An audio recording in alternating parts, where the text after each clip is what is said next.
magacaygu waa Muhammad Cabdirasaaq Caydiid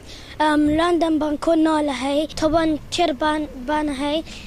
abo ma fiican tahay waar abo walahayna salaanta islaamka baa inaga dhaxaysa waxaad ku hadlaysaa ma fahmayo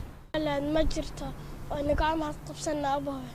waar gacmo lahayna bari hore aynu kala baxnay jawaano kale abo waxaan ku sheegaa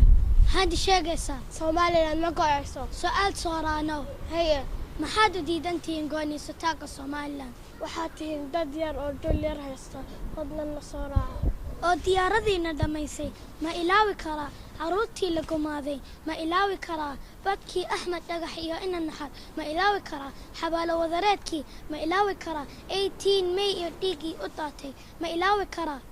abo waxaas ma jiraan idinka samaystay abaltaneega masiibooyinkay samaysay badda Fareysa Soomaaliland hanolaato Soomaaliland hanolaato Soomaaliland hanolaato go'aymaysa Soomaaliland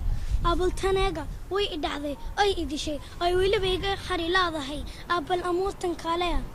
Soomaaliland ma go'ayso waar way go'aysaa niyo ma go'ayso way go'aysaa ma go'ayso way go'aysaa ma go'ayso Soomaaliland waa muqadas